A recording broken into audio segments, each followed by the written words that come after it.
Hey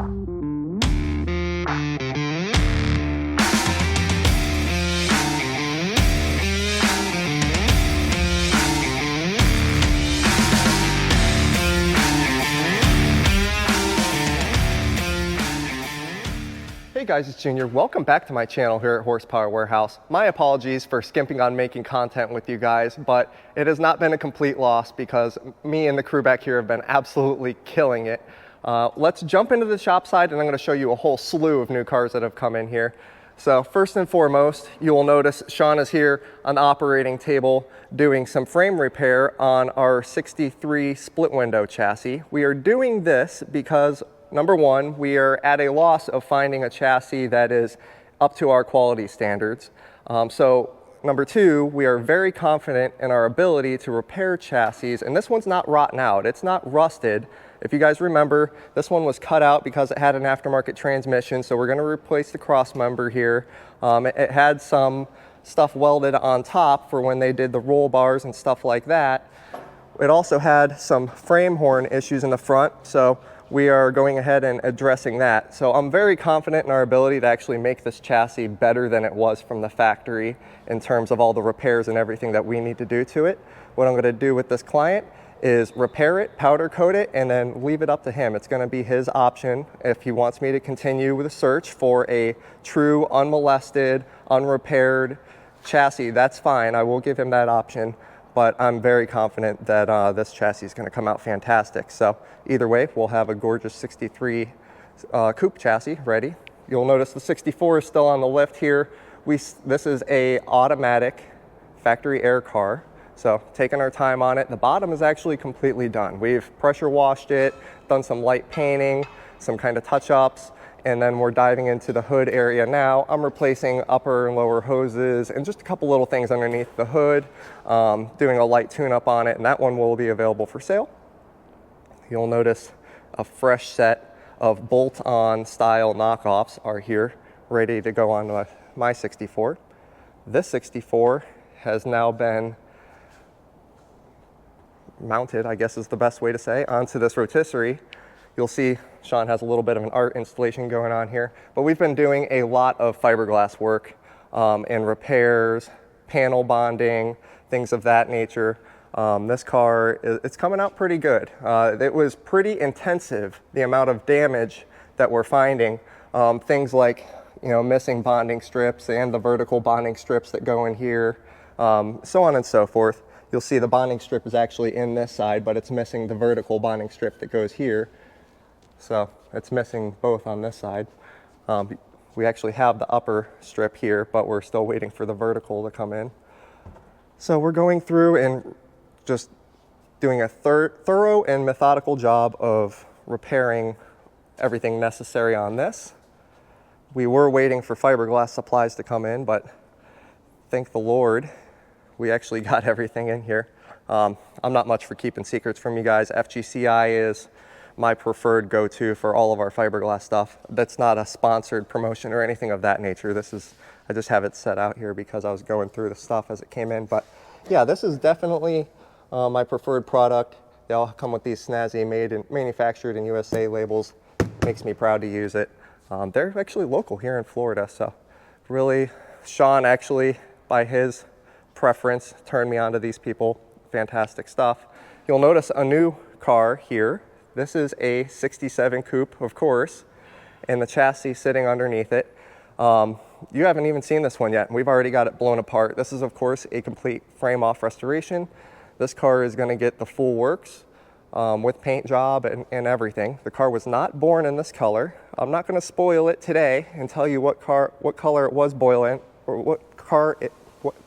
Man, could I butcher that sentence anymore? What color this car was born in. I'm not going to edit my stuff either. There's a good hint. Yeah, it's the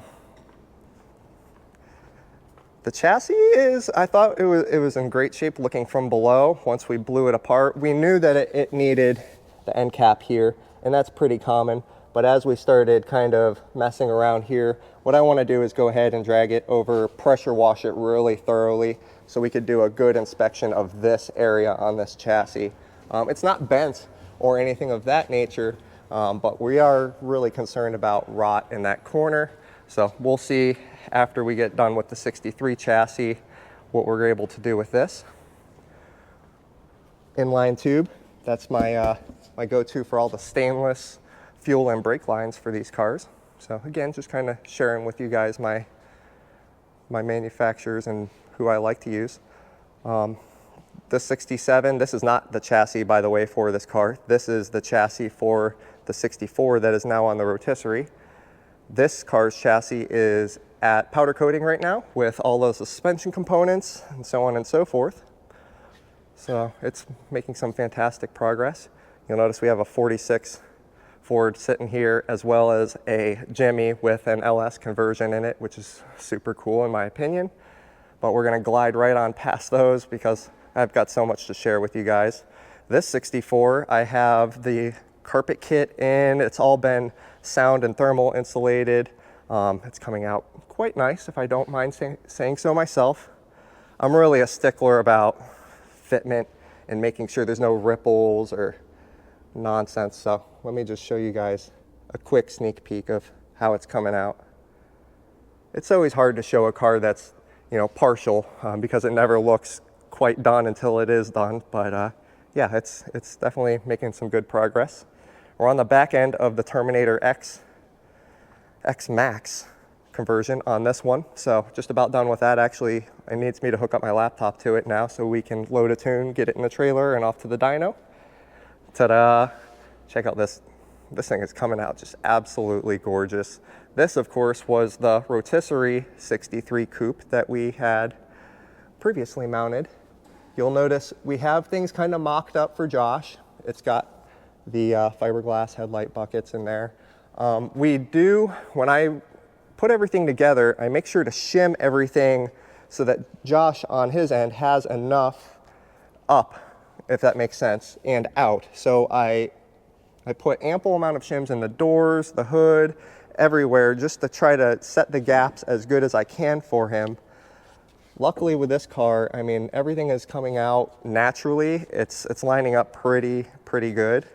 You can tell that the gentleman spent a lot of time prepping this car, obviously. You can see this is bare fiberglass, by the way, guys. And when these cars are manufactured, this panel is separate from that panel, and that's where our bonding strip is going to lie at the seam. So you can see we have a bonding strip on the back side of this panel. It is affixed there. You have another bonding strip here. This is the vertical bonding strip that I was talking about on the 64 that's missing over there. Another vertical. So it's pretty neat with this car, just to show you where all the bonding strips are. So with this car, you can see that the bonding strip actually went through where the flare area is. So that was my concern with this, and I've actually got it all radiused out and nice and smooth on the inside. Actually, if you look down the flare, let me look through the lens, you can see this thing, the flares line up perfect. I mean, whoever did the external work on the flares, they really did a fantastic job. It's square and straight and good. The internal, because all the Corvette guys, they run their hand in here to feel the bonding strip. That's just, if you have a Corvette and you go to take it to shows or have it judged, it's the first place that everyone touches is up in here to feel the bonding strips, if they're original or, you know, what kind of condition the front end is in. Of course, this being a flared car, it's probably not as big of a concern, but I've got it all nice and smoothed out and it feels nice. Yeah, just really proud of how this car is coming out. You know, already this one is on a powder coated chassis. Everything is wrapped up. The engine, transmission, rear end. Yes, this car is going to come out fantastic. So this one is going to Josh very soon, my painter. I'm excited to see what he can produce with this one. He does magic, in my opinion, every time, so I'm excited with that. The 66 Nassau car is just making progress. This is at the point in the restoration now where it's nitpicking 100 little mini projects, I guess is how you could best put this. So I'm definitely making really good progress with that one as well. That one's probably at the 85 to 90% mark right now in terms of completion. Oh boy, I'm already at 10 minutes and I've got so many cars to show you. I hope you guys grab your popcorn and have a good seat because check it out. So my obsessive compulsive tendencies are at appease here because me and Sean yesterday moved around everything to our liking. Everything is organized and I hope you guys appreciate what I'm about to show you. So new and old Thunderbird I thought was really cool. You guys have not seen this Nova yet. I have so many cars that I'm just gonna do a quickie walk around on quite a few of these. Please forgive me guys because I've been slacking on making content for you and I really want to show you a lot of cars that I'm impressed with. So the Nova looks fantastic, by the way. Set of Chevelles, really, really cool. A 63 Fury with a super stock 426, right? Oh my gosh, super, super cool. 67 Catalina RT, and yes, that is a 440 Magnum, by the way. So, yes, that is awesome. Oh, a 1970 Roadrunner with a frickin' 540 cubic inch, 735 horsepower Hemi. Stage 5 heads, fully built motor. This thing is a monster.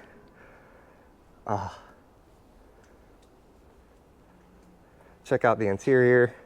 Pistol grip, 4-speed. Coyote and Roadrunner are sitting over there ready to ride. Yes. Haha. Again, my apologies guys for not sharing the awesomeness that has come in here recently. Charger RT. I don't think I've even shown this one to you yet. Appropriately, and again, pistol grip, 4-speed, really cool. Appropriately on the Charger. 356, this is a kit car, but it's really neat to drive around.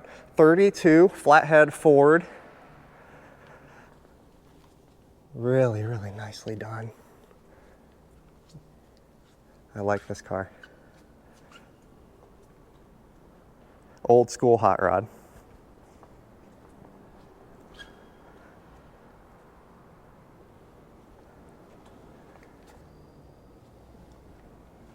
Sean likes this car too. He won't let me drive it. Every time we go to move cars, he jumps in it first. 68 Camaro Z28. We have the air cleaner off of it right now, but kind of cool. Green with the white. Sitting next to the 69.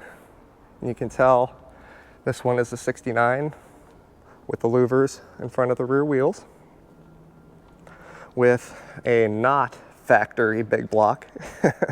Nothing is factory at all. In fact, this March system here is just gorgeous. That's like the highlight of the engine bay to me personally. I know it's huge money.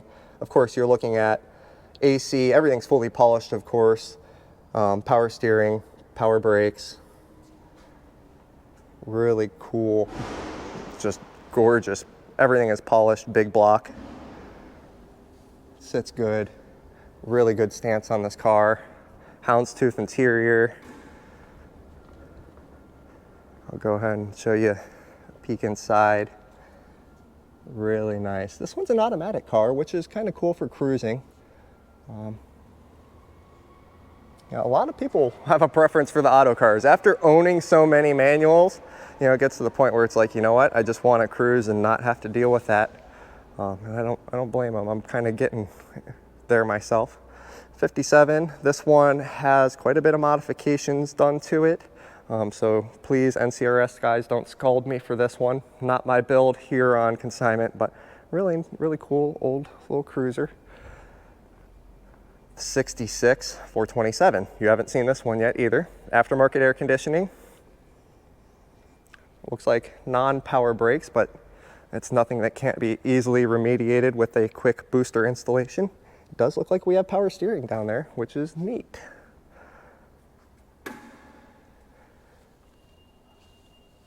This looks like Daytona interior. Yeah, it is Daytona. It's not black, and the black and Daytona are so close that you really have to take a good look sometimes on these cars. This is not one of my restorations, but fresh inventory, and I would hate to bypass a Corvette on my Corvette channel and not show you guys the new stuff that's in. Let's make our way into the other room. I've always had a soft spot for the S197 Mustangs. I've owned two of these, actually, a 2005 Celine, which I am still looking for. If you guys ever run into my number 706 2005 Celine, I want that car back. And I've owned a 2008 GT, but this is an 07 GT with a bunch of stuff done. You can see it had a Vestita hood on it. That's actually my dog's name. You could tell I was really into Mustangs back in the day. Kenny Bell supercharger. Rumor has it this is a plus 700 horsepower car.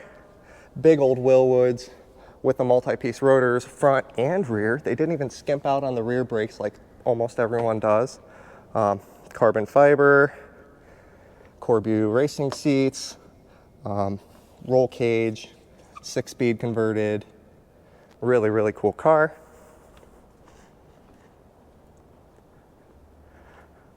It's a modern monster for you. We have an Audi TT that came in. We have all of the Tri-Fives and Tri-Fives. And if you have 3 Tri-Fives, that is the way to put, well, I guess I have 4. Oh, man, that messes up everything. I thought I had 3 Tri-Fives and now I have 4, guys. I'll just kill the whole production. Never mind, I'll keep going. So, B&M supercharged with a Sniper EFI on top. You can see the Hydro Boost. It really, really neat setup here. A mix of old school and new school with the old school type supercharger, new school Holley EFI. This one has a really, really sweet custom interior, big fat steering wheel, 5-speed, long throw, old school feel. This car is really neat to drive, I can confirm. 57 here has an LS3 in it, which I think I've showed you guys this car before. I really like the side exit NASCAR style exhaust on this. I'm sure at wide open throttle that sounds pretty gnarly to cars that are next to you, bouncing off of you. 57 wagon here, delivery wagon. And then, of course, we have another 57 tucked back here. The 442. I've been gliding past this. A really beautiful car, but we don't have a whole lot of time today. Maybe I'll show that in more detail in the future. Really kind of neat color on the 78 450 SL here.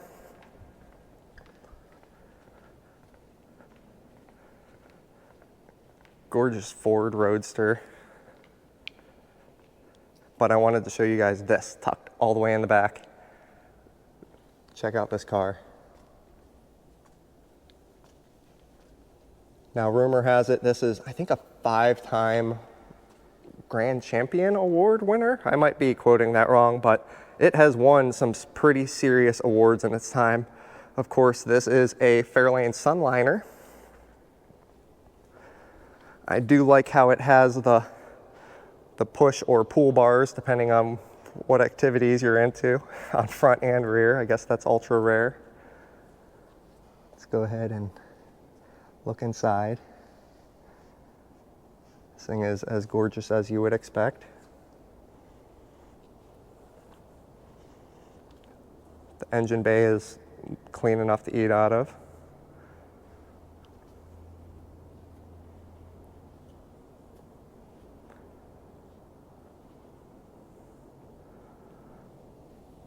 Man. So, again, I apologize for not keeping up on content. I am going to actually make a change with this channel. I'm going to do less 20-minute walk-around videos where I try and scramble with these cars just to show you 30 seconds of each. And I'm going to produce more content where I can go more in depth. I'd love to get these cars outside to take a cruise with you guys and show you how some of them drive, so I can walk around more in depth. And more importantly, show you guys my builds and more in depth as well, because I've got so much progress done. We've missed so much action, unfortunately. I love doing what I do, and I'm a car builder. I'm not an actor or a production person at all. I'm not really even big into social media, so traditionally at least.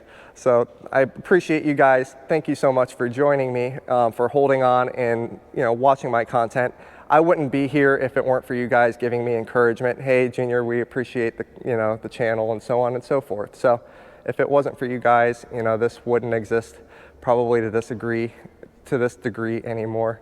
But thank you so much for joining me. And until next time, take care.